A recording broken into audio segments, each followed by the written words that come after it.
go to sleep, you know I gotta keep my eyes open. But I've been smoking, that's the reason why my eyes closed. I'm from a city where the sleepers never make it. Risk your life and they gon' take it. Have you stuck up in that time zone? Like I can't help but always think about that time gone. Too many people I done lost, I'm trying to find home. I'm from a city where the sleepers never make it. Risk your life and they gon' take it. Have you stuck up in that time zone? That's right.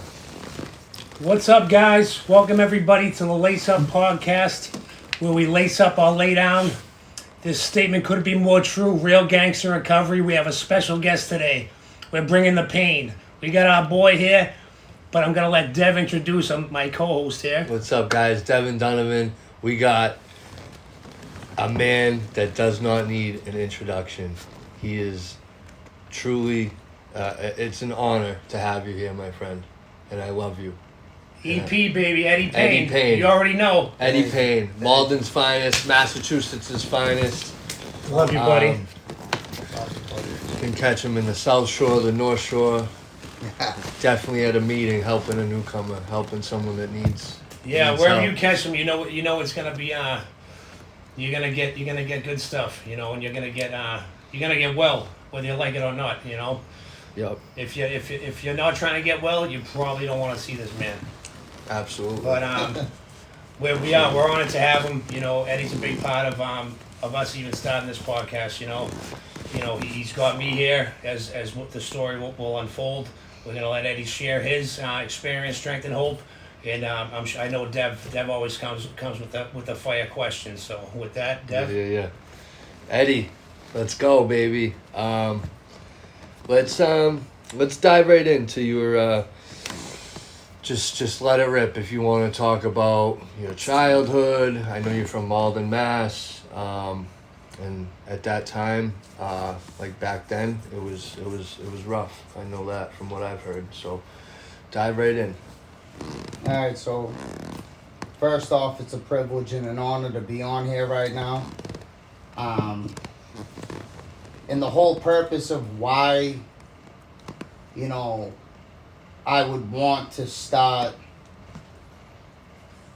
helping others inside of need is because moments like this, where you see two severed, shattered human beings, and then all of a sudden they get a little bit of spark and hope, and then now all of a sudden they're doing a podcast to try to spread a message of awareness, to shine light on a dark situation is astronomically impressive.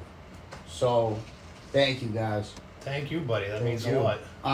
But yeah, to make a long story short, I had a messed up childhood, but it wasn't the worst childhood inside the world. I had a relentless mother that refused to give up, and that's just the hand that was dealt, So I could say that she did the best that she possibly could, and I'll forever be grateful for it. And you will become a product of your environment, as everybody knows. And since a very young age, fear has been the number one factor inside of my life that I'll literally try to expose to the world that I'm not afraid by covering up fear. And I'll go to any lengths to try to show you that I'm not afraid of anything or anybody. And from the outside looking in, you would probably think that I had sociopathic tendencies. But the truth is, my biggest fear was getting exposed to being afraid. So I'd probably go to any fucking lengths to do that. That's a problem. Yeah. That's a serious problem. Yeah. Fear. Yeah, I love when you talk about the fear, Ed. I really do. Since day one. I tell you that, you're my friend, and I can say that today, like, and it means something to me because, and I've said, I always try to remind you because it's my truth and my reality, and you deserve to hear it, is that the reason I love you is because from the first day I met you until now, you've never switched up. Never. You challenge me, you tell me some things that I may not want to hear sometimes, but that's love, that's what I came to learn, and, now I don't run from it. Now I kind of, I sit there and take my medicine, bro, or at least try to, and and I know it's coming from a good place, you know. So that's why I love it, bud. Absolutely. I love you too. I love when you talk about fear. I want to share this really quickly for people that don't know. I've probably known you for like 5 or 6 years at least, coming in and out, seeing you at Stoneham, seeing you at Cambridge Young People back in the day. That's a throwback. And you would always extend your hand to me. You'd always be looking good, dressed good, smile on your face. And I think that right there is, when someone has that glow about them, it's not just because of like he was wearing nice clothes or he had the smile on the face. Like, you could see it in someone's eyes when they have God in their life. And you've always extended your hand to me.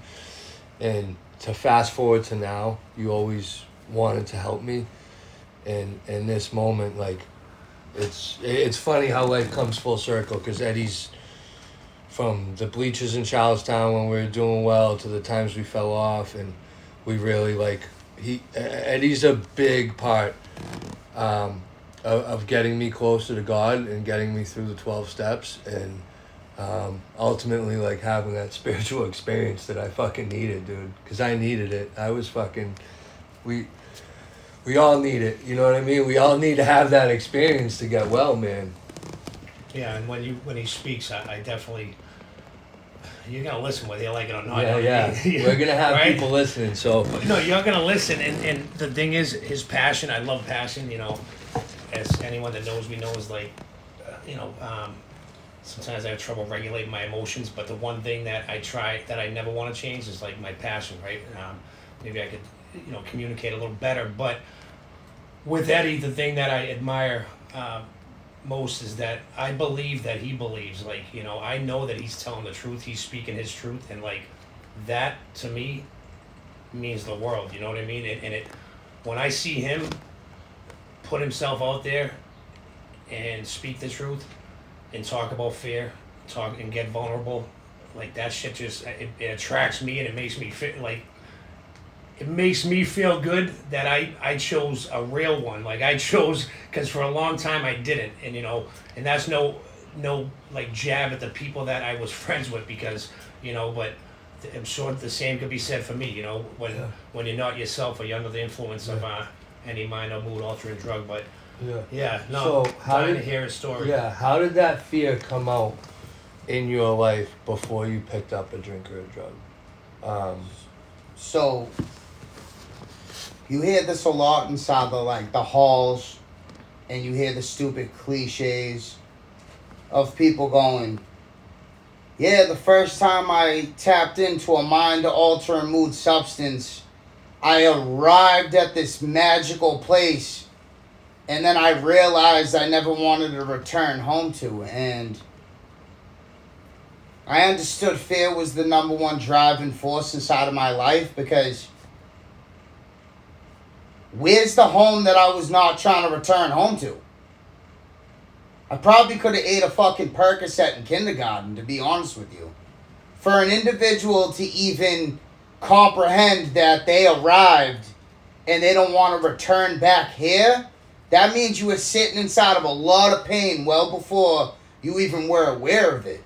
And I remember specifically on when fear crept inside of my life. Like, it started with you double dog dare me, and then it just got progressively worse, that you won't do this, and then somebody getting in a verbal altercation with you, and then you probably have to do something to them, and then the crippling fear at the end was being dope sick. So no matter how you shine a light on fear, it's been the number one driving force inside of my life, because it was a fear of being sick. Definitely the fear of how people judged me. The approval of others. The fear of definitely financial insecurities. How people perceive me. And if your biggest fear is the fear of exposing, of getting afraid, that could potentially cause a lot of destruction and chaos inside of your life. But even to piggyback off of what Joe and Devin were talking about, it's like, do you understand that to be able to tell this guy right here truth, right? Especially to have enough courage to look this lunatic inside the eyes and say, I love you more than I love your feelings, and this is what it is. I could have got two options. I could have got punched in the face, or he could have looked me in the eyes and accepted that maybe what we had to offer was going to be able to propel him out of a dark, morbid situation inside of his time. And then when it comes to Devin's situation, I saw this kid lurking around the halls for years, and maybe the teacher arrived and the student was ready, and that's how this thing works. But I'm not going to lie, an individual has to get beat into a state of reasonableness before they actually get the luxury to want to surrender. Because if you look at surrender, it's not in the cards for guys like us. How are you supposed to hold the white flag and raise it in the sky if you portray that as a sign of weakness? And then inside of this realm where we're trying to get you acclimated to go beyond the intellectual state of the mind, raise the white flag. You can't, because the way I perceive it is it's a sign of weakness. And when you surrender, you actually gain access to truth and wisdom and power. So I remember Devin coming around, and he always wanted it, but that would fall into the category of a desire. And the truth is, the only requirement to stop doing drugs is the desire, but it's not sufficient. So the last time I saw him, his hand looked like a catcher's mitt. His hand looked like a grizzly bear. It was like this, and it was sad to look at. And he came in, and he was beaten, battered, and broken. And he tried laughing it off because, of course, we're going to mask our shatteredness with humor because that's just what it looks like. To try to create space so you can't enter the calloused wall that I created to protect the mode of shame and guilt that I wallow in.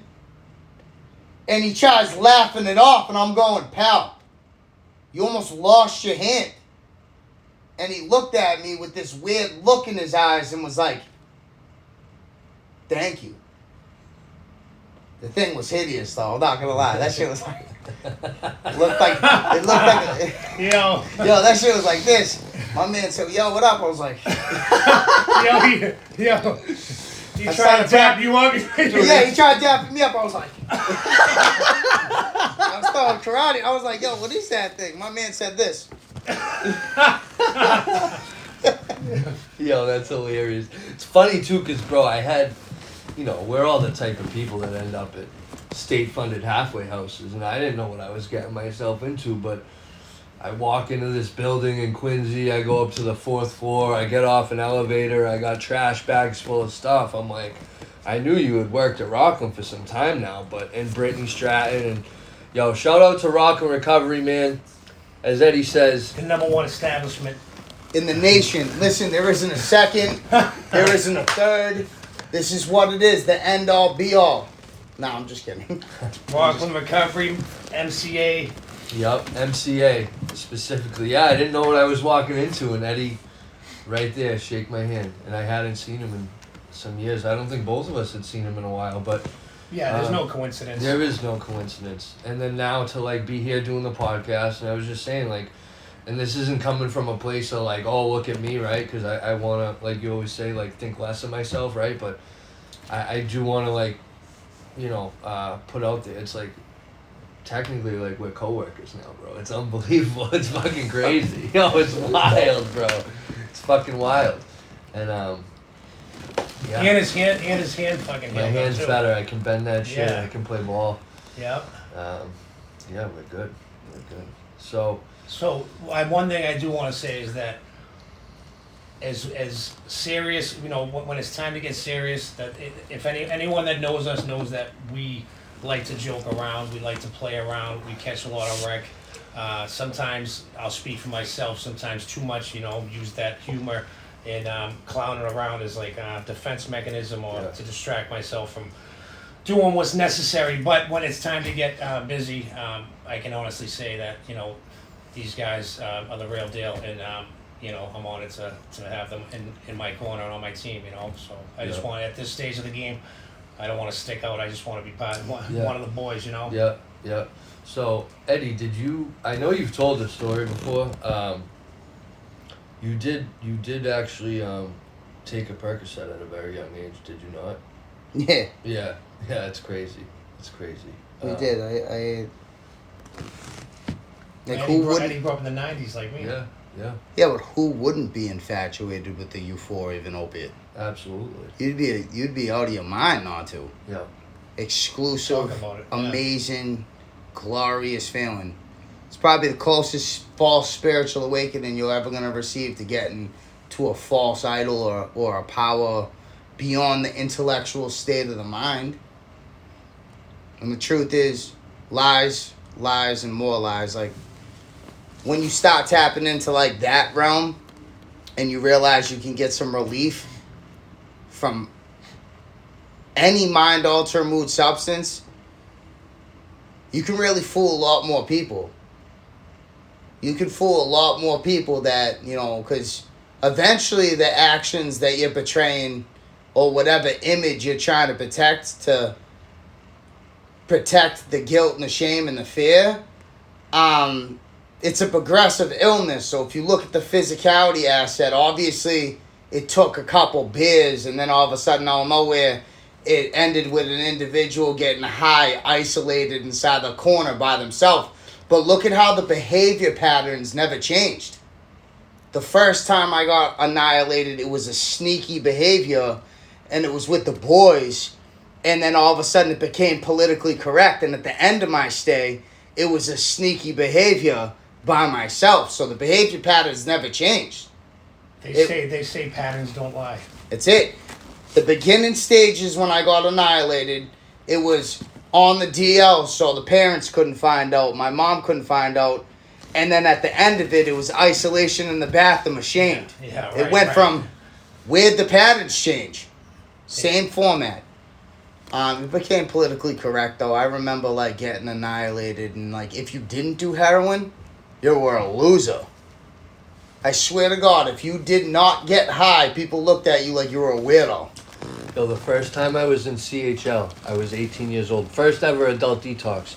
This Spanish kid from Fitchburg looks at me and goes, "You ain't hip if you don't got the hep." And I was like, what the fuck? Like, yo, crazy. Deb's like, how do I get it? Yeah. Where do I sign up? I ended up getting it. Get rid of it. Some kid in the corner's like, "Yo, I got 3 strands, Daddy. I got 3 strands." I said, "You look like you got Hep B too, baby." That's funny. That's fucking nuts. No, but it is. It's fucking crazy, bro. Well, like, same thing. Like, now, what Eddie just said, right? I thank God that I wasn't around for it. Because the fact is, the truth is, right? And I can sit here, and this gives me the courage to do it, to be around the guys, to know that, like, I'm not scared to tell the truth. You know what I mean? If anything, like, I'd be the opposite, right? And that's a healthy fear, to not, like, be authentic. But I wasn't around. I didn't experience when that shifted from it being trendy, it being cool, right? Heroin and stuff like that. I went to prison. God save me. I'll sit here and say, like, in the past, I would never tell you, and, like, you guys know this about me. My ego wouldn't allow me to, where I'd say, like, never, like, oh man, that's not my story, but I would use it as, like, it would keep me sick. Because I'd use it as like I'm different than you, or like I'm not, like you. And the fact of the matter is that's a lie.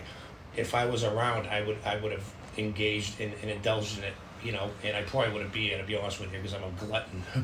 And I missed that. When I went away in 2000, it wasn't trendy, it wasn't cool. There was shame involved, and shame in the shame in that way was a good thing, like, people, it wasn't cool, it wasn't, and somehow it became, it did it. I wasn't around for it, but I know that it did, and even witnessing it. And no, of course. But I don't know when people got desensitized to this is my life and I'm just going to live it like that, but really look about it.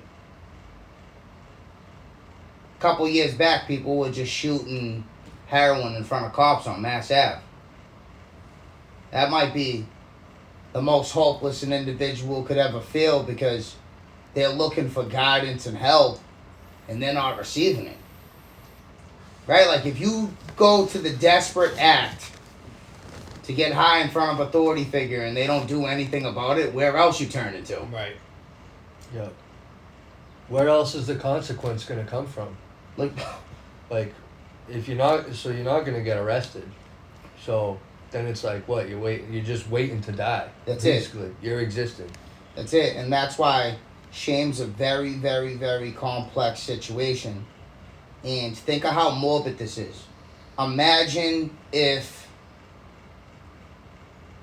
this whole establishment was full of nothing but riches and we got a phone call at 4:30 that an intruder was going to come inside of this establishment and they were going to try to rob you for your riches. Logically, what would I do?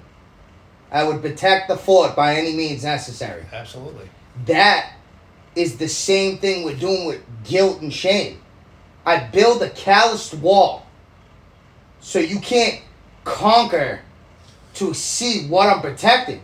I build a calloused wall around shame and guilt. If you broke through the calloused wall, the only thing you're going to see is a whole bunch of guilt. And that's what I decided to protect. Why? Because it has great value. Do you understand that the ego is very, very magnificent? It clings on to a story. And the story that I paint probably comes from a lens of victimhood calibrated at low levels of consciousness to receive sympathy.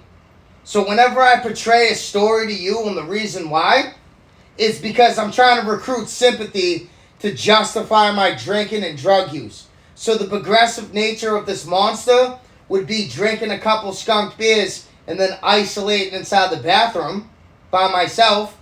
It went from a luxury to a necessity. And then the progressive nature of this illness would be the mental obsession where I could potentially white knuckle getting sober for 6 months in the beginning development, the beginning stages, and then at the end, I could only white knuckle it for 72 hours, and then you got to look at another way that this illness can progress. And when I look at it like that, I'm going like this, wow, this is just a progressive illness. Think about the story that the ego's clinging to that has phenomenal validation. In the beginning stages of my development, I would state, Barbara broke up with me in 7th grade and I'm devastated, so I drank my sorrows away. And Devin and Joe look at me and go, that sucks, bro. Let me buy you the first one. Barbara's a bitch. Barbara sucks. At the end of my stay, my story looked like this. I walked in and found my girlfriend dead for 8 days. It looked like maggots were eating her face. And her stomach was bloated. It looked like she was pregnant with triplets.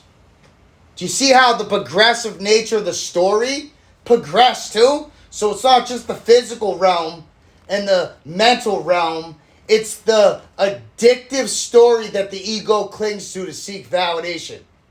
Imagine at this phase inside of my development, if you ask me why I relapsed right now, and I went, Barbara broke up with me in 7th grade, you would say, grow up. Yeah. That wouldn't be suffice. But if I pull out the archive, my girlfriend died. And she was dead for 8 days. And it looked like she was pregnant with triplets. I would recruit sympathy. And you guys...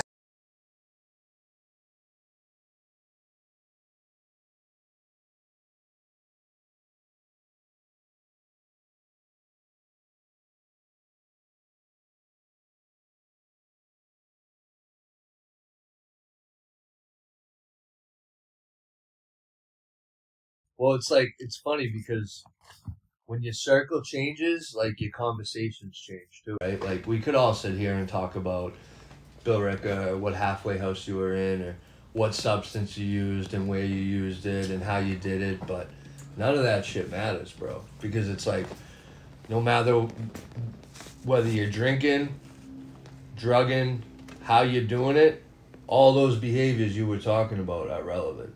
The fear, the insecurity, wanting to be seen as, right? Like, you know, and all the stage characters that come out with that. You know what I mean? No one, like you said, no one breaks it down. Yeah. I believe that we're all put here for a reason. Yeah. Brandon Novak talked about it. I've said it before about a God-given talent. I know in my heart, like, that there's no question, like, what you see is what you get, and, like, and this kid has a knack, like, he has a God-given talent To help people. to help people. And if that's not, and how do you get a God-given talent? Through God, right? So the way what he's saying and what he's conveying and why it works, ultimately for him, right? Because we can sit there in sobriety, right? Certainly not recovery, but we can sit there in sobriety and tell people, I was doing it when I worked, picking people up. Yep. Then I pick up a pint of Fireball, and it's like, I'm still telling the people the right thing to do, right? Yeah. But I'm getting sicker in the process, right? Yeah. Fucking because I'm a hypocrite, you know, doing it. Yeah. But ultimately, Eddie reaps the benefits, you know. Yeah. He's gotten engaged, you know, he's getting married. All sorts of wonderful things have happened, and I've witnessed them. Yeah. So, you know, that's why I love being around it and seeing you guys grow. Yeah. Yeah, like, to piggyback off of that, like, thank you. That was course, fire, buddy. dude. Right, I appreciate that. It's pretty hard to still take a compliment, though. Like, any people that are watching this understands I can show love and abundance of love to people all day, but when somebody starts showing love to me, obviously it's a little bit, it just feels awkward, and you guys know what I'm talking about. Of course. But Devin started talking about, like, stage characters, and it's pretty funny that you have to be extremely elite to be able to comprehend what stage character you need to pull from the archive in order to selfishly get what you desire. And it's like, hypothetically speaking, if I want some hot chick's number, I'm pretty sure you can't pull the convict stage character out to get that. For instance, if I think a girl's extremely desirable and I want her phone number, do you think if I roll up to her and I go, let me get your number, what do you think she's going to do? She's going to go, they invented restraining orders for you, buddy. Yeah. So I'm going to have to suss out the situation. I'm going to have to calibrate it and premeditate it. And I might pull out Mr. Suave. If I want to be viewed and protect my fear and somebody calls me a bitch, I can't pull out Mr. Suave. So the whole point of the 12 steps of Alcoholics Anonymous is to expose alcoholism, to get acclimated to a gorgeous power beyond your intellectual state of the mind. But the truth is, inside column 3, inside the 4th step, to expose what stage character is going to come out so I could selfishly get what I desire. And it all depends on what the situation is. So it's pretty funny, it's fascinating to understand that I know what stage character to pull out. Of course. At every single time. And that is that weird chameleon that they're talking about. And that is being a wannabe. And the truth is, I just want to be happy. I just want to be happy. And I'm betraying this image of all of these weird characters that I created so you could like me. And the truth is, it says to thy own self be true on the back of every single coin. So the truth is, it isn't for me to be authentic to you guys. Mm-hmm. It's for me to be authentic to myself. And when I want you to like me, I'm portraying an image that I have no experience with because I utterly hate myself. So logically, that doesn't make sense. Can't work. It can't work. How am I supposed to want you to like me when I don't even like me? Pay attention. How am I going to want this guy to like me when I can't even stomach me? How do I project the image of love instead of lust? Oh, I love this woman with every fiber of my being. Shine the mirror inside your face and realize that you don't even love yourself. So now you're being a wannabe. You want to know how to love. You want to know how to be compassionate. You want to know how to be kind. You want to know how to be considerate. But that it falls under the category of a want and a desire. And the truth is, I want $1 million. I want a bigger hug. I want everybody inside the room to like me. But it's pretty funny because before we get acclimated to the 12 steps and God, like, I don't even like me. And then you start looking at shame again. And you start looking at guilt. And you understand that those are probably calibrated at the lowest levels of consciousness ever recorded. And maybe we're on this weird quest to seek a higher altitude from wallowing in low levels of consciousness. So the truth is, were you really seeking the glorious power of God inside of whatever mind-altering mood substance you desired? Maybe we can reach a level of enlightenment. So there's this guy that has a PhD and an MP, and his name's Dr. Hawkins, David R. Hawkins. And he made a level of consciousness energy chart, and he calibrated the highest level of consciousness ever recorded to the lowest level of consciousness ever recorded. And he calibrated shame as the lowest level of consciousness ever recorded. Where else is there to go other than wallowing in the moat of shame? Where else am I going to go? I'm going to get high. That's it. Where else is the lower level of consciousness of shame? It's to drink, and to drink is to die, what the literature of Alcoholics Anonymous teaches us. So, living in the past and refusing to heal from it, they talk about you have to be at this weird shattered state in order to make a miraculous breakthrough. Well, picture you start digging from a 10-story building, and by the time you get to ground zero, you're so exhausted from digging, you never even tapped into the totalities of the underworld to see what was actually clung on to your soul. But what if you're already at a collapsed state of consciousness and you start digging? You really don't have to dig too far to find the truth. Right? Imagine already be at a collapsed state, and I don't have to dig too far to start.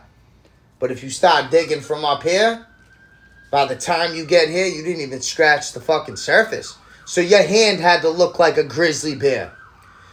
This guy, funny story about Joe, by the way. I just wanna let the world know. Right? Yo. And this is authentic. And this is what this podcast is about. And this is real recovery. It isn't portraying the image to be Mr. Spiritual, that my shit doesn't stink, and I'm not probably more distraught and twisted than majority of you sometimes. Oh, that's a fact. Absolutely. It's to expose the truth, to witness it for what it is. And if it doesn't sit right with engaging in old behaviors, do better. It isn't to be at a shattered state and do an everyday ritual to teleport and becoming a water walker. The truth is, all the past failed experiences that take place is the growth and development when it doesn't feel right when engaging in those old patterns. That's the truth. So, we're all going to the alumni meeting inside of Rockland, which is hands down the biggest alumni meeting in the nation. And it's beautiful. So we're all going to a meeting, and I pick up Devin and I pick up Joe. And for the people that are watching, they're not going to understand the concept of why this is real recovery. And if you don't know, then you don't know, unless you have somebody that has a backbone to look you directly in your eyes and go, we're not doing that. Because I can co-sign all the sick, warped behaviors, and guess what will happen? My boys are so sick that they'll die. I could have lost him as a friend that night. He could have called me a bigot. He could have called me that I'm better than. He could have told me that I think I'm better than him and you're a weirdo and you're a square. But I had enough courage to go, yo, no. So we go to 7-Eleven. And this dude's very tactical. He's been to federal prison. Yeah. He's very intellectually impressive. And he hustled me, but I got a good eye. We go to 7-Eleven. I end up purchasing something. All of a sudden, he goes inside of 7-Eleven.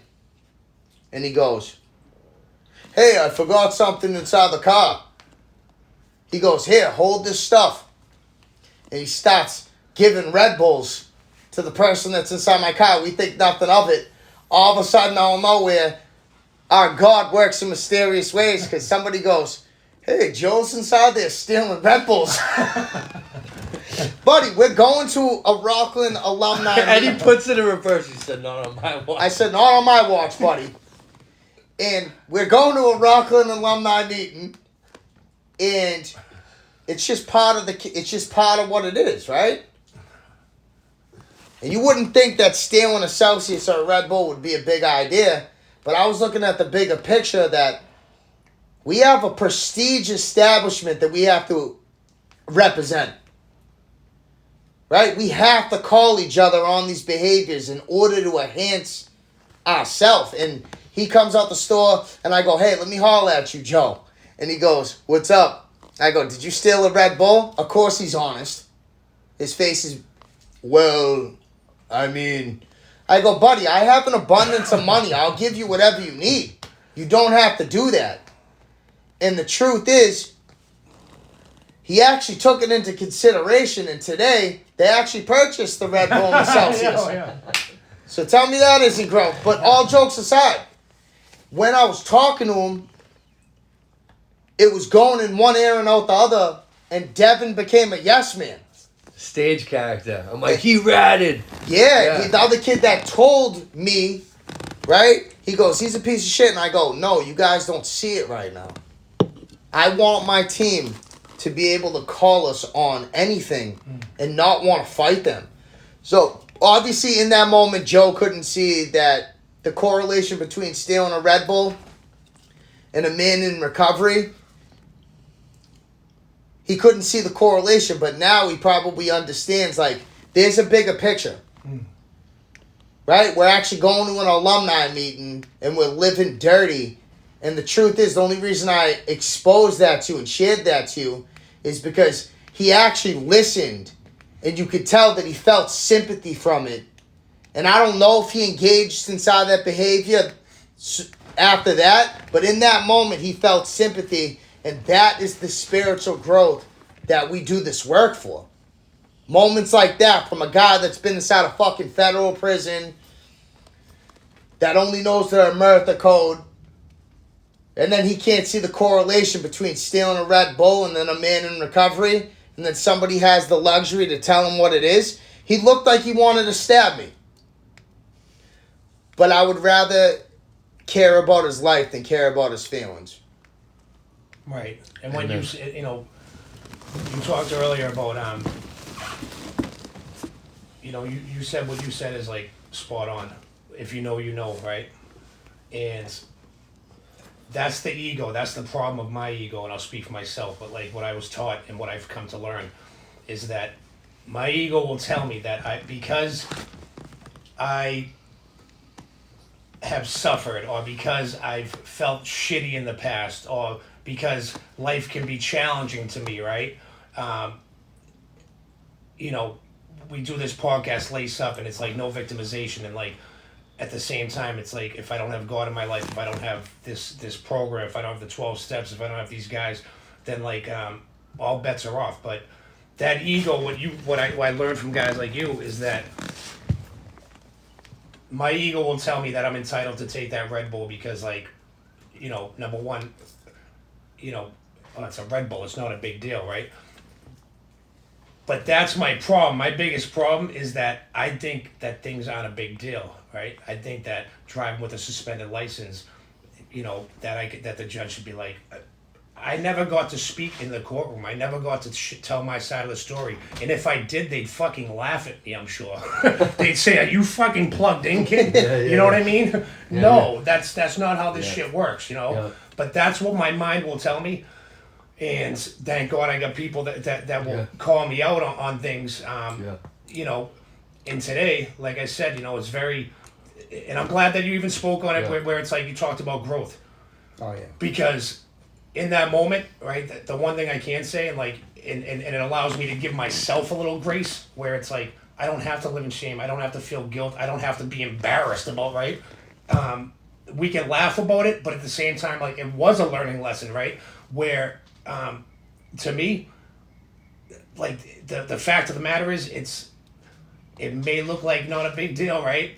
But I know differently. I know better, and I know that, like, it's the behaviors and stuff like that, so it's... And I think that's, like, honestly, it made me think of something, too. It's, like, I think that, like, the growth has came in, too, where, like, me and Joe are at a point, right, where we're, we live together, we're fucking doing this together, we go to meetings a lot together, which, if anyone's listening, I've been saying this a lot lately, like, it's important early on to find someone or a group of people that you can connect with, and a group of people you can fucking drink Red Bulls with, and hit a meeting with, and laugh with, and fucking enjoy life with.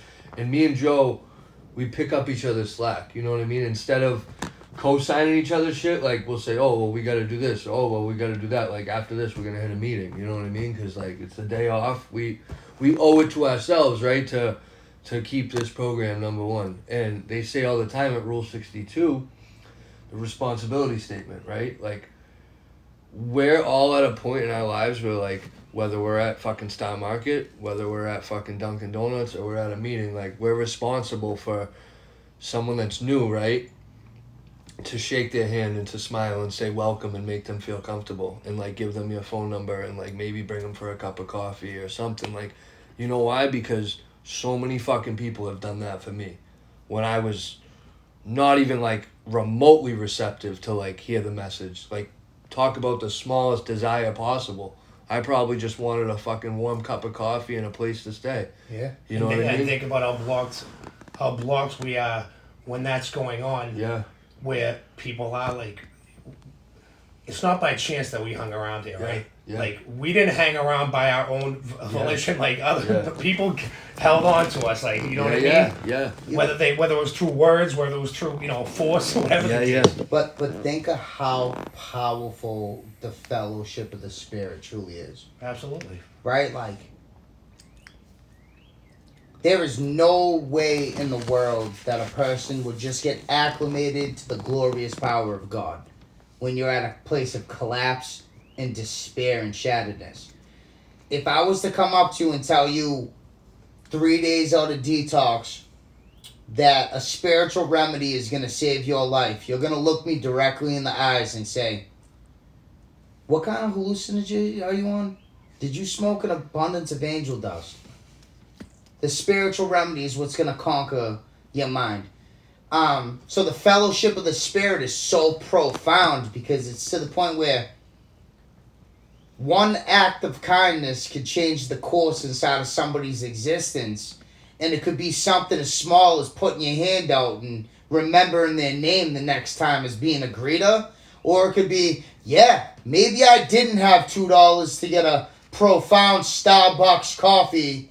And maybe that pot of coffee that somebody took pride in making it with the constant thought of other people is what allowed me to go to the meeting because I was too poor to get a coffee. So the fellowship of the Spirit with acts of kindness flowing through people, because if it's a spiritual approach, and the truth is, whatever spiritual remedy you adopt to get acclimated to the universe, align your chakra waves, be an ambassador for Jesus, adopt Buddha, Krishna, Allah.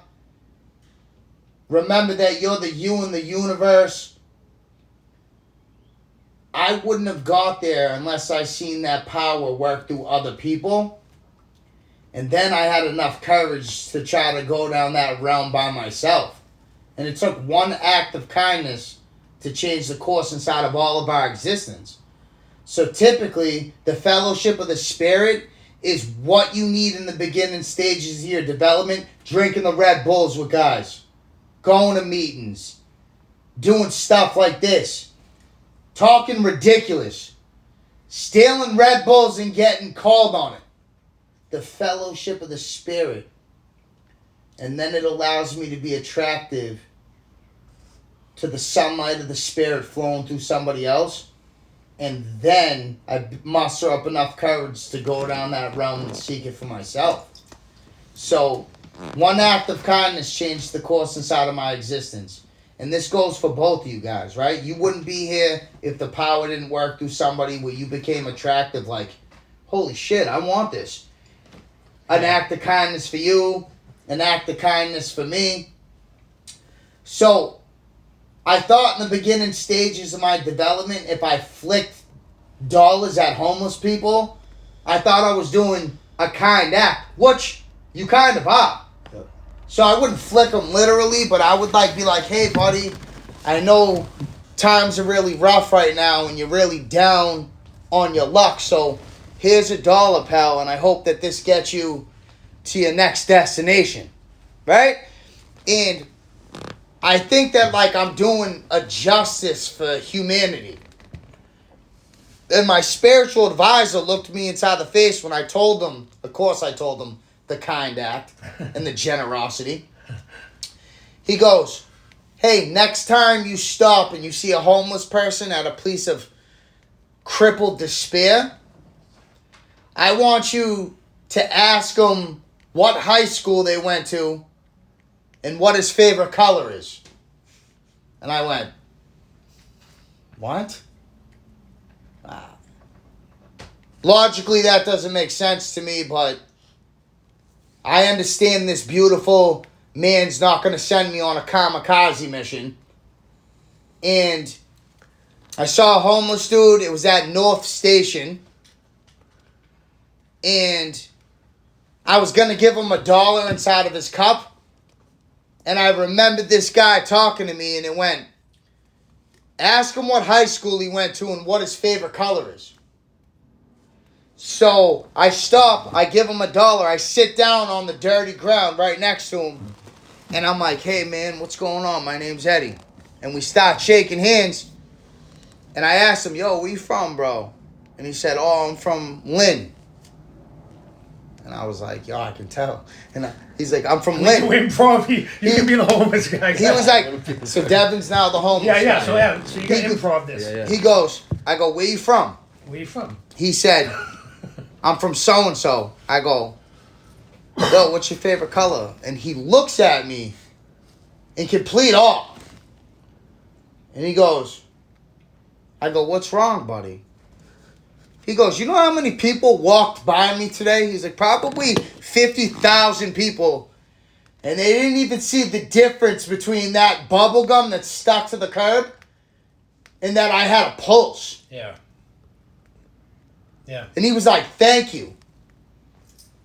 And then I told him that I'm a proud member of Alcoholics Anonymous, and if he ever needs help, gave him a couple meetings. And then I went on my way. Right? My spiritual advisor told me to do that because he told me this could potentially happen. You ask him what high school he went to and what his favorite color is.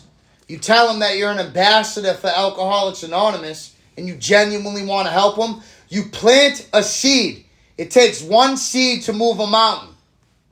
It takes a mustard seed to move a mountain. That sparks a little bit of hope. That guy ends up going to detox. After he completes the detox, he feels a sense of accomplishment. He then goes on to the CSS, the TSS, and the residential. He ends up building enough more courage and going to a halfway house. Then he ends up going to a sober house. And then he becomes a proud member of Alcoholics Anonymous. Then he gets a couple years underneath his belt. He ends up talking to a girl in the halls of AA. They end up getting married and having a kid. And that kid grows up to become a scientist and finds a fucking cure for cancer. Off of one act of kindness. So I can assure you, I definitely wouldn't be here if somebody wasn't kind and considerate. He wouldn't be here if he didn't see the attraction of the sunlight of the spirit flowing through him. And he definitely wouldn't be here because he would be being a catcher for the Boston Red Sox. I'd be the backup for Veritek. 100%. Yeah. Now, who's the catcher now? I don't know. So, even talking about kindness, like shout out to our boy Eddie McGrath, right? I wouldn't be here right now, but that guy saw talent and he gave me a chance when nobody else was. Everybody was like, that kid's a liability. And now I think that I found my niche, and Joe told you before, like, Yep. the only duty and obligation is to help severed souls. And yes, I get rewarded with serenity for doing that. So shout out to the big guy. We love you so much, buddy. Yeah, And you know, when I called you, I called you, you know, last year, coming up on a year, and a year of recovery, I can say, you know, and not cringe saying it, you know what I mean? I can look in the eye and say, like, I feel like I've recovered in this past year, you know. And who do I call, right? I call Eddie, right? Because I was taught. 2018, I was introduced to AA. Strung together 4.5 years. 3 of those, I just rode the wave, right? I wasn't trying to get better. I just wanted to feel okay, and I felt fucking great, right? And like I said, I certainly didn't help anyone. If anything, you know, I definitely gave myself a pat if I talk and people be, you know, I can't say that, you know. I go vulnerable, and that's it's a program of attraction, like they talk about. You know, I met you guys, and last year, you know, I wasn't doing the drill. I stopped going to meetings and stuff like that, and you know, I got all this materialistic stuff back, like that. And when I got everything that I thought I, you know, wanted, or thought that I'd be okay, I was very lonely, right? It wasn't, you know, it didn't fulfill me. And what I did is, and I picked up, right? And for me, it will start with a nip of Fireball, right? It wasn't always that way, but and then you know, it's a pint, and then like they say, once I pick up, I can't stop. Once I stop, I can't stay stopped. And I called Eddie, right? You know, I picked up, and before you know it, I have 3 cases, right? Silly shit, driving after suspension. And here's a guy that, like, you know, you talk about that ego, it's like, you know, what do you mean? Like, I'm a convict, dude. Like, I don't fucking, I don't go to county jail for fucking driving after suspension or you know what I mean? I go to prison for real crimes, right? That's how fucking nuts, like, and I lost sight, and I forgot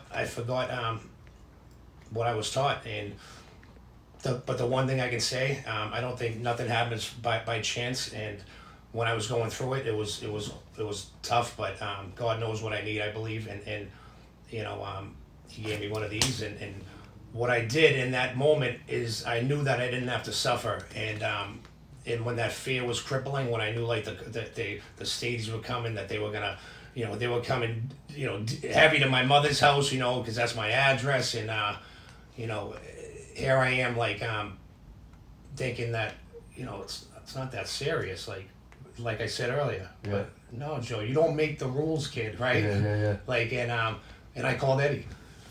That's who I called, and Eddie, I'll forever be grateful, because Eddie, he said, Joe, absolutely. He asked me what was up. He made, which I love about him, is, like, I needed to hear his voice. He had the compassion and empathy, but he also had, like, that little, the joke, and, like, to let me know, like, it's gonna be all right, right? You know, to, like, I need some laughs, right? It's not that serious, kid. You know what I mean? But you are gonna have to do some things. You know, you are gonna have to.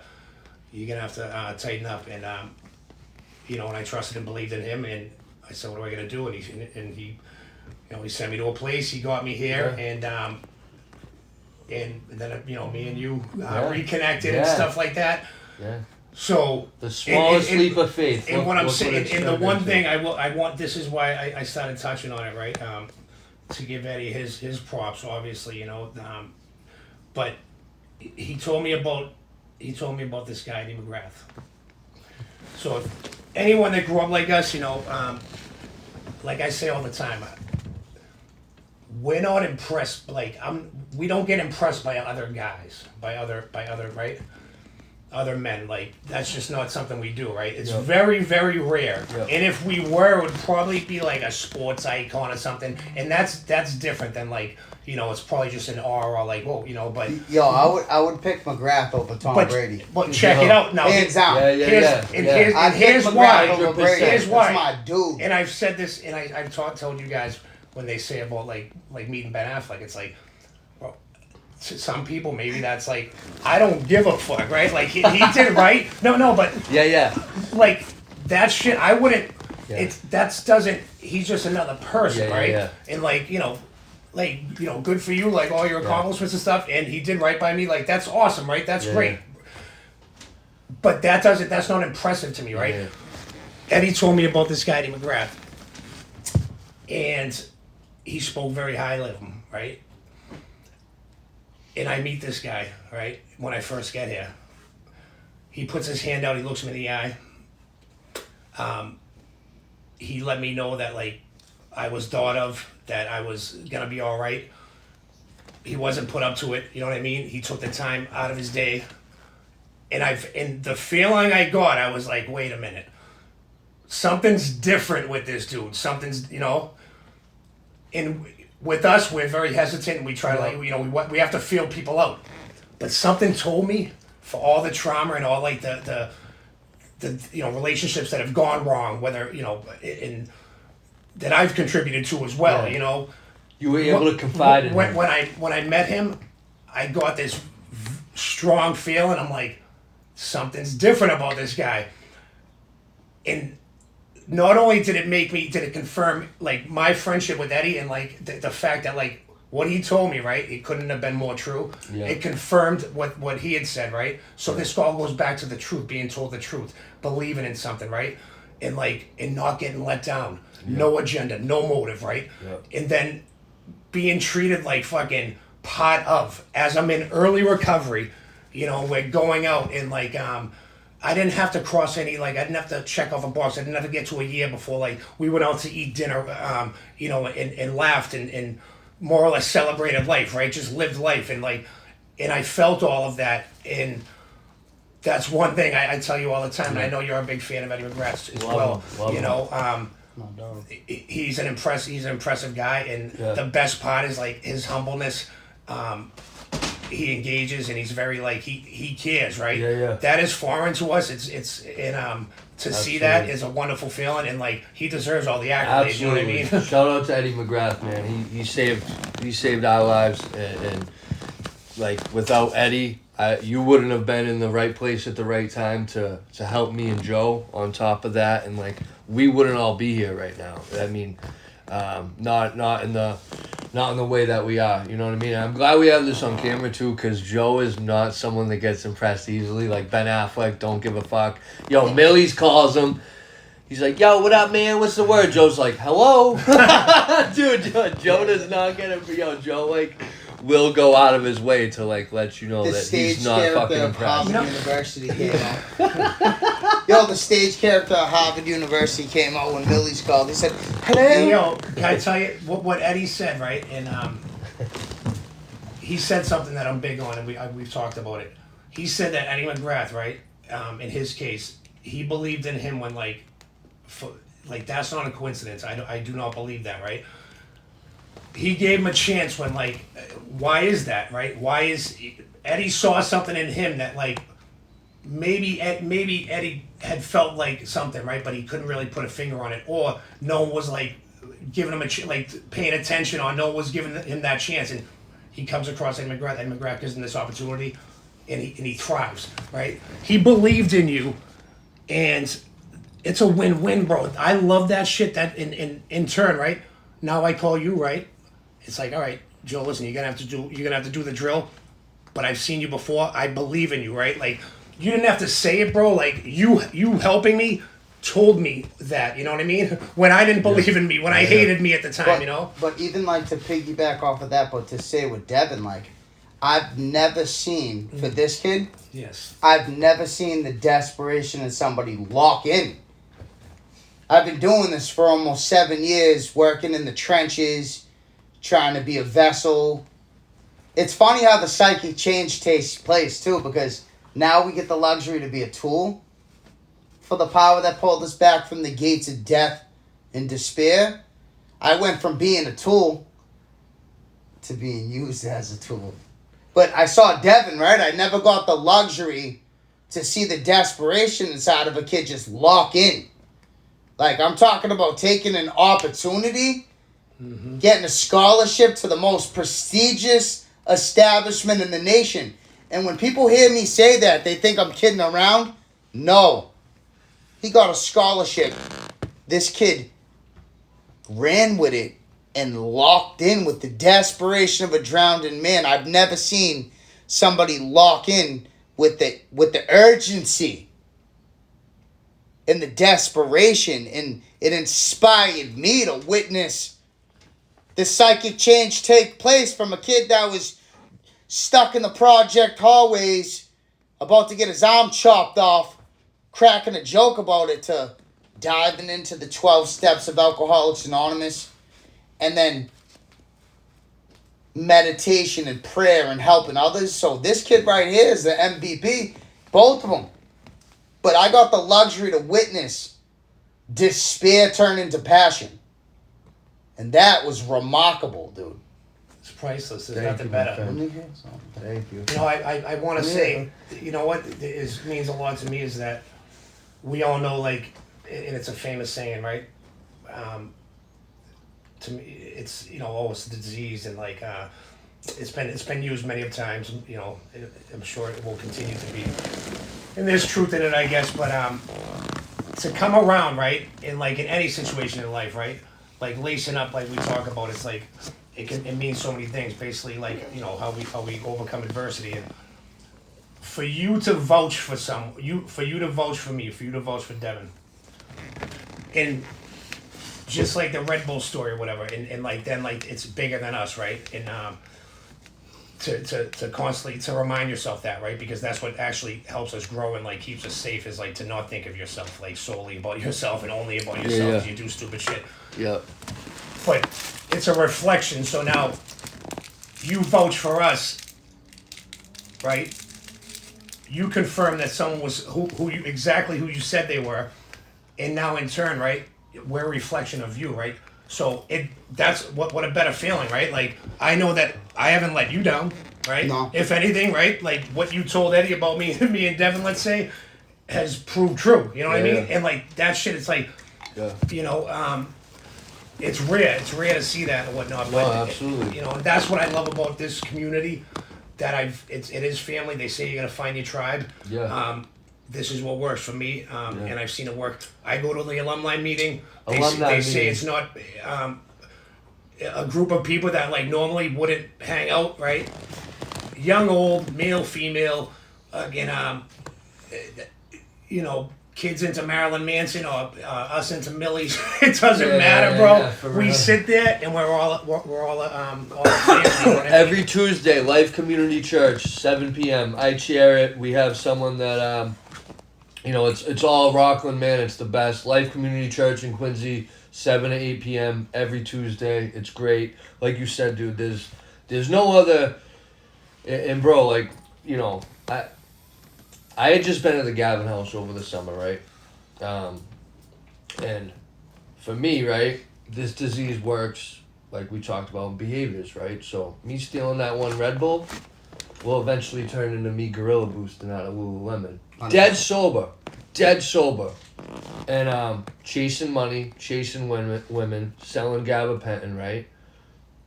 Resting on my laurels. There was actually probably no laurels to rest on because I was not doing the right thing. But I got out exactly what I put in, right? I ended up in a project hallway. And I thought best case scenario, I get out of this place, I go to the Charlestown house. my aunt Katie, after being in Mass General for 2 weeks, my aunt Katie says Eddie McGrath reached out to me. She came to do pictures, and said that he's willing to help you. And I said, all right. And this is a guy who's already tried to help me, right? And a lot of people, right? A lot of people have tried to help me, and for some reason, man, like the pain and desperation was great enough, and the timing of all of it. And I remember being like a week clean, just starting to sleep and eat, and just starting to do my writing and praying and talking to you every day, and you were like, buddy, you're going to be helping people very soon. And I was like, what is this dude talking about? But he was dead serious. And you believed in me, bro. We would fucking... He was like, what do you mean? Yeah. So I want to give a huge... And, like, now to be able to do this podcast, man, and work at Rockland, even though, like, you know, I can... Right? Like, I can... Like I said earlier, like, I can get in my head and, like, oh, I work at Rockland, right? Like, nah, man. Like, I fucking bring guys to meetings... I try to tell them that I went through this house and that I was a fucking mess and that you can do it too. And it's really that simple. There doesn't need to be any fucking ego involved with it, right? And like, I just try to like, and Mike Escabi actually, I probably shouldn't have said his name, but he said to me yesterday that like I can really like see the difference in you from when you were at MCA. And like that felt good, bro. You know what I mean? Just fucking bringing these guys to the gym, bringing them to Stop and Shop, and like, seeing them fucking laugh and seeing them fucking, you know, enjoy fucking a house dinner and shit, you know, and paintballing, right? With fucking, you know, it's... No, and I love the fact that the one thing that I try to stress, and like, I should say it more than I do, because I forget, because I get selfish, is the laughs. Like, there's nothing better than like that childhood, that kid fucking belly laugh, like just like... It's real, bro. It's a real thing, and I know there's probably people out there. I'm sure there's a lot of people, and it's, you know, it kind of breaks my heart that like have forgotten that, you know. But we laugh so much, bro. Yeah. We went out to eat the other night, bro. And Eddie, it's like, you know, he gets in his comfort zone, and you know, which rightfully so. And as we said, he grew up in Malden, and you know, around different like cultures. You know, he grew up around like Haitians and stuff, and he was doing like a Haitian. I wouldn't do it justice, but he knows like certain terms or words, or you know, he grew up around the language and stuff like that. I can speak full blown Haitian Creole. Yeah, and it was a fucking... Remember the karate bro, thing we he were did falling too? out of it. Remember the karate thing he did? Yeah, Dude. that should go viral, bro. We're gonna put that shit up too. Yeah. But his humor is unmatched. It's contagious. And like he said, like getting sober, bro, like there's nothing boring about it. There's nothing boring about recovery, right? Sobriety can be boring, but like when you take the fucking challenge, you know, and up for it to recover, bro, and like in turn, like it's like I fight for laughter, bro. Today, it's like fuck that, bro. Yeah. I set boundaries because like no, I'm fucking tired of fucking crying, or you know what I mean, or wanting to cry, or you know, or having to hold shit in. Like now, I just want to laugh and like you know. And we do that a lot, you know. Yeah. Yo, remember when I walked in your office? The office, so peaceful. You got Tupac on one side and then Buddha and Jesus on the other. It's fucking immaculate. Yeah. Because you can still be. Listen, you can still have fun. You can still be fucking off the wall. So, right? There's plenty of people out there like that. You just don't have to fucking live in misery. Devin comes into the Zen Den one time. That's my office, and I got a picture of a 50 Cent, Tupac, the Blessed Mother Mary, and then Buddha. And he's like, what is this? I go, well, 50 Cent is a metaphor for change. Tupac wrote a poem called The Rose That Grew from Concrete. And I look like Buddha. And that's the whole point of being authentic inside of this experience. Because I remember in the beginning stages, like, maybe I had an identity crisis. Maybe I wanted to be who you thought I should be. Or maybe you placed an expectation on me and I couldn't fit the criteria that you came up with. So I always was sad, man. So today I'm just my authentic, true self. And there's two versions of the kid that you're gonna get. One, you're gonna get a version where I'm the great observer. You think I was a mute because I'm only over here studying and I'm probably gathering data and I'm just watching and listening. And then you're going to get the one that starts speaking full-blown Haitian Creole at a restaurant so we can just smile and laugh and vibe out. And it's contagious. We sat at that table at that high top, about 6 of us, right? After a meeting, after the alumni. Yeah. Eddie had celebrated 8 years. Yeah. It was a I was sports. there. It was a sports bar, right? Yeah. We were the loudest ones in there, right? We had the most fun in there, right? Oh, yeah. We didn't have, and we drank Shirley Temples. Yeah. You know what I'm saying? Extra cherries, baby. Bro, he was on one, bro. He had us going. We ordered so you know like the drink sex on the beach. Yeah.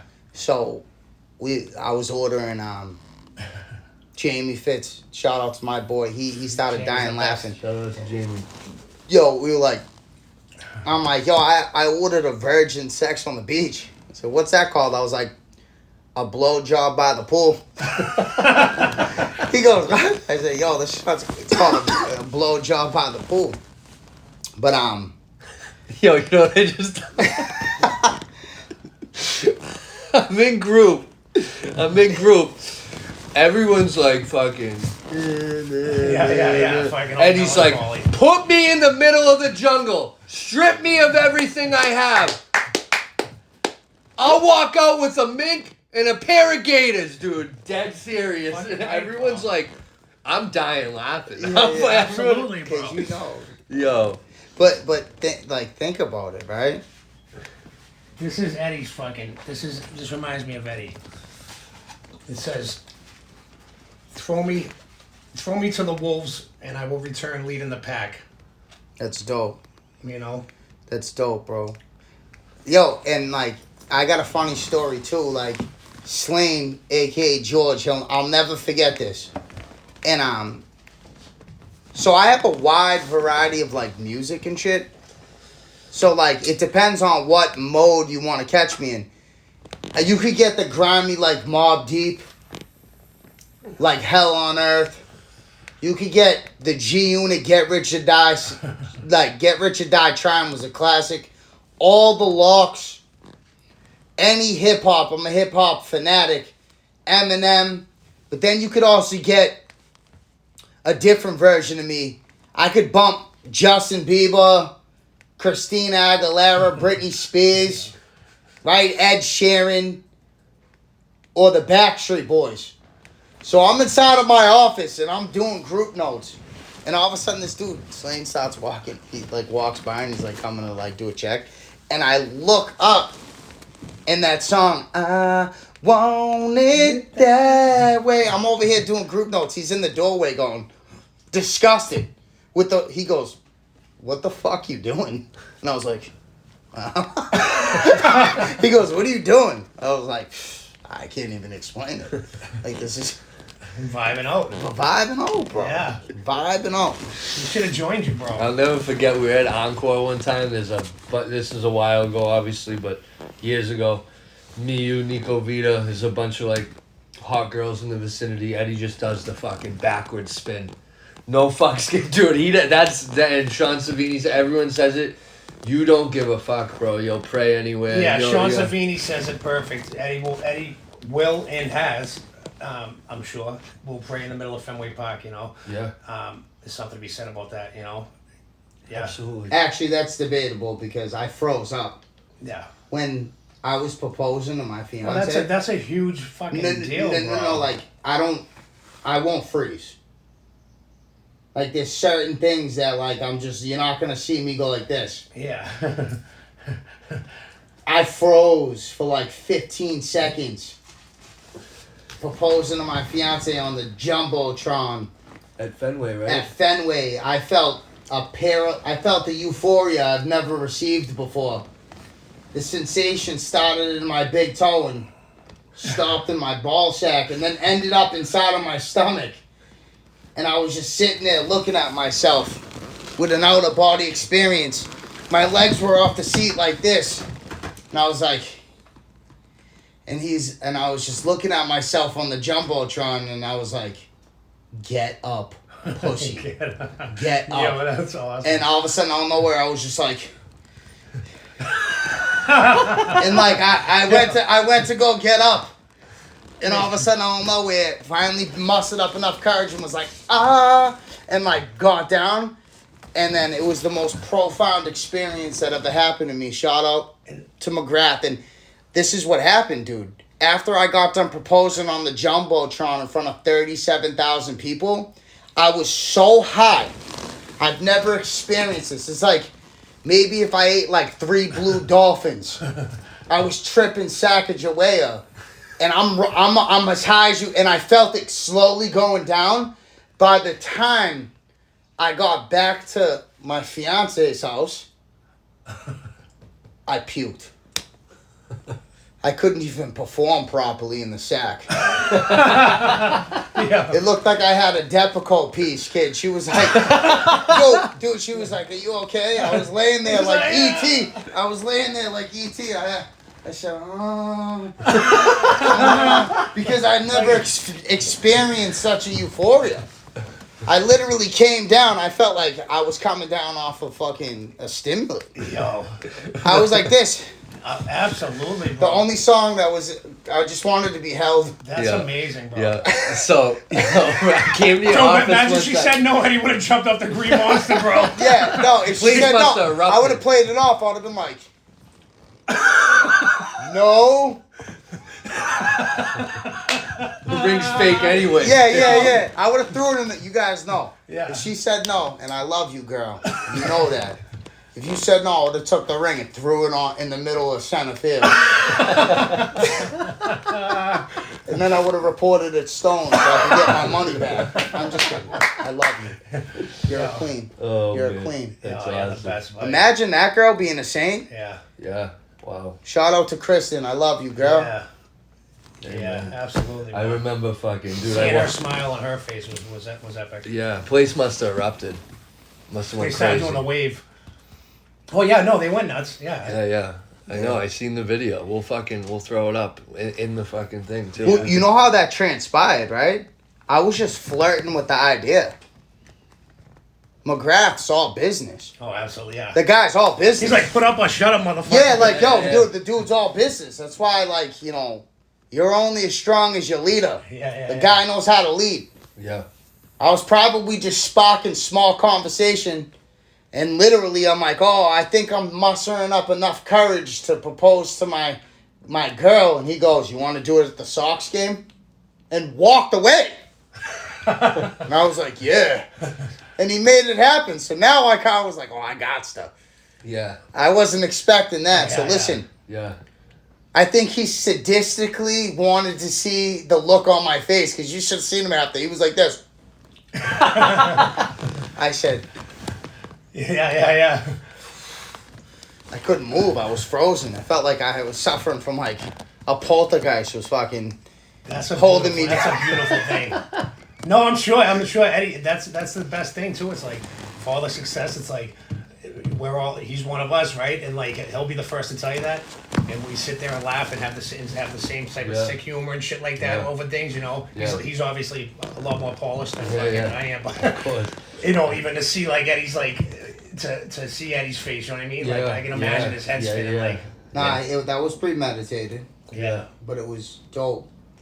Remember when I came in your office and you were like, buddy, that is sexual manipulation at the highest level.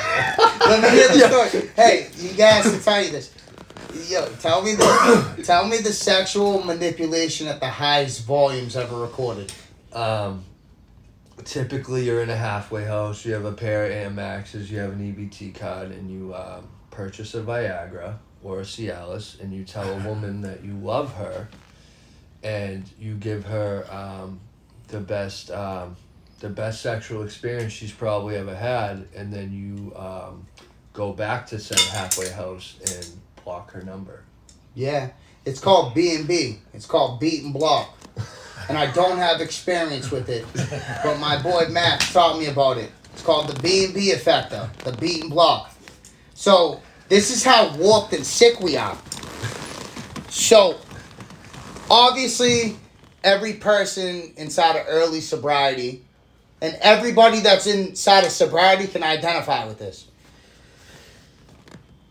I'm trying to focus on my recovery. I keep my recovery in the number one slot. But I am a human and I'm here to reproduce.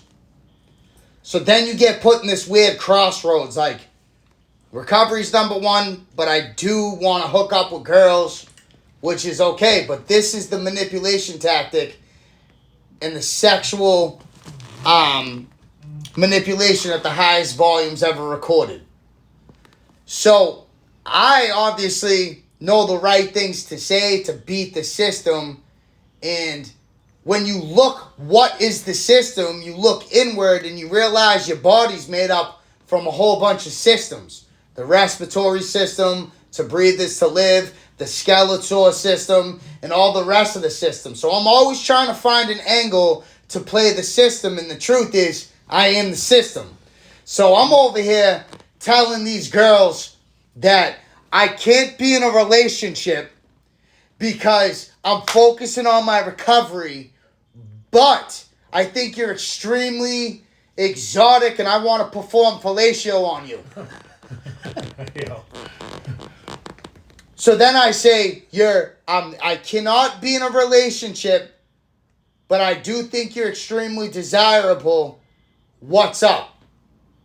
She then agrees to the sexual engagement. Before you meet up with her, you eat a Viagra and you go to Pound Town with her to be viewed as the greatest thing that she ever slept with. Do you see how your actions don't align with your lip?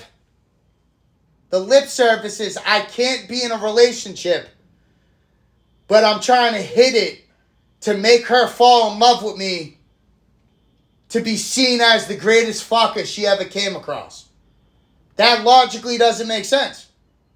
I want to be seen as the greatest thing she's ever came across, but I have no desire to be with her. So that's what we're trying to address. That's why he said the sexual manipulation at the highest level. Now, if I didn't have a fiance and I wasn't infatuated and I was trying to hook up with some girl right now, I probably would just be authentic and say, I don't have time to be inside of a relationship because my recovery is number one, but I find you extremely desirable. I wouldn't care if I was a 2-pump chump and she never called me again because I stood on what I said. I stood on what I said. And she'd be like, that was the wackest performance ever recorded in history. And I'll go,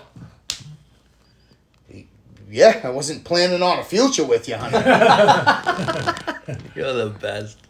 But I'm over here, the knowingness, I'm not looking for anything, but I want to be seen as the greatest thing that's ever...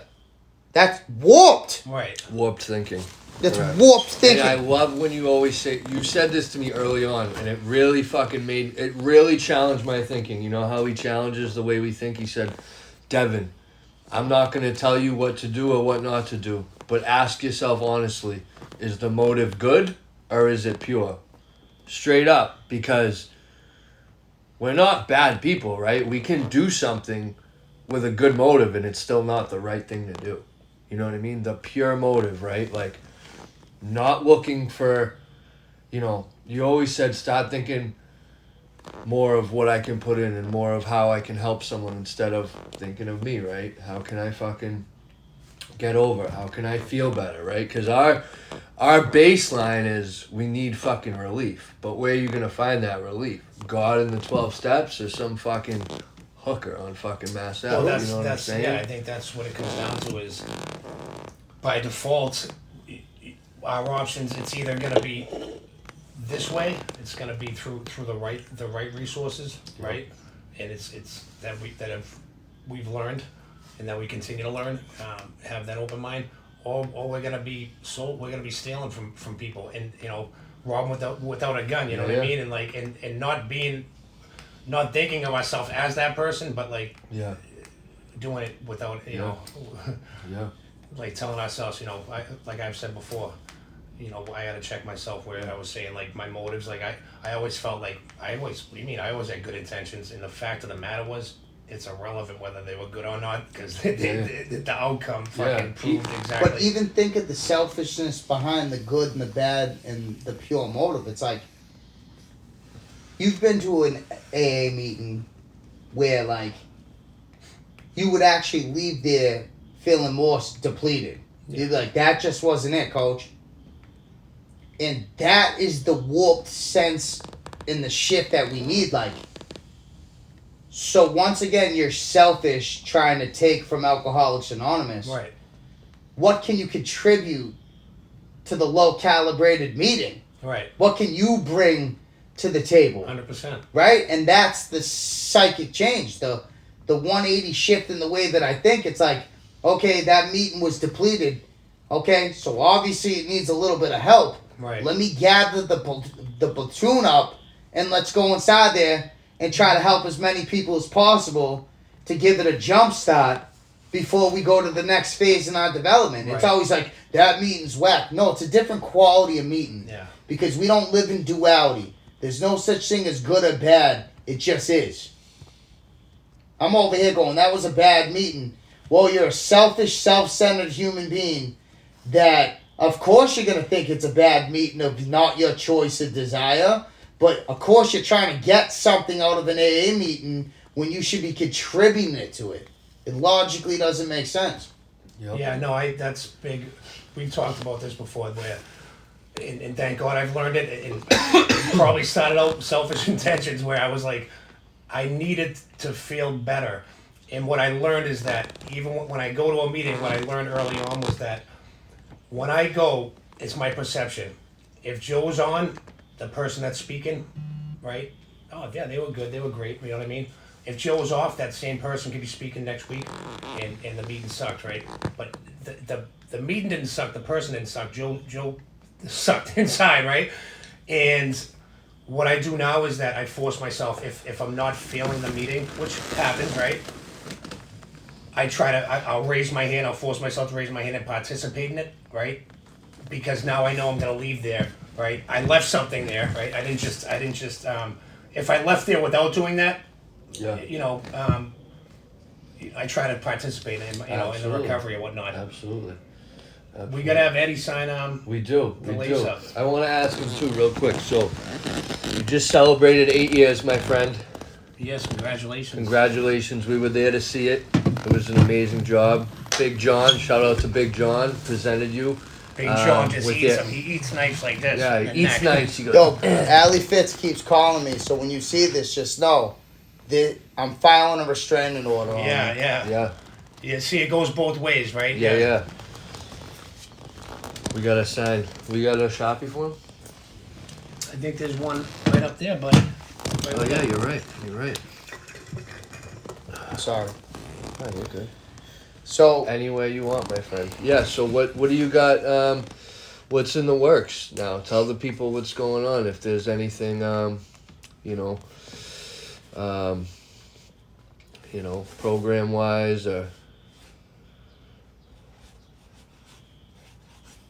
That's fire. So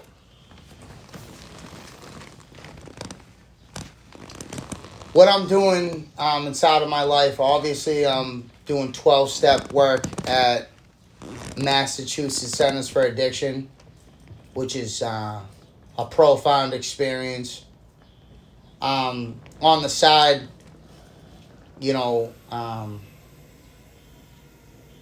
we created an LLC, and that's called South Shore Sober Living. And me and my brother, Scotty Landry, one of the most kindest, considerate, compassionate human beings I've ever came across a day inside of my life. The kid's the most authentic man anybody would probably come across, and that's the truth. And we created an LLC. It's called South Shore Sober Living.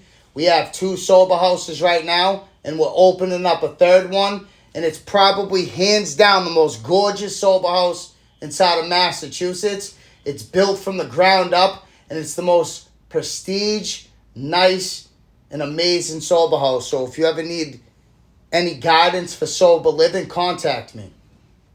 Yeah, we'll make sure we get Eddie's information on there. You know, absolutely. When we drop the video Absolutely. and whatnot. Definitely, man. I think it's been a great episode. Yeah, buddy.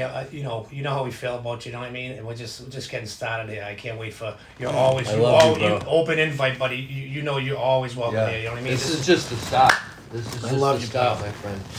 And you've supported us from day one before this was even a thing. The people heard it. We were broken and shattered, and where we're at now, it's an honor to be able to do this. It wasn't an easy task. I just want to let you know. said the I was one of the hardest cases. Oh, this kid was brutal. This kid too. Both of them together. It's like Beavis and Butthead, dude. I couldn't believe it. I'm sitting there going, this is my life.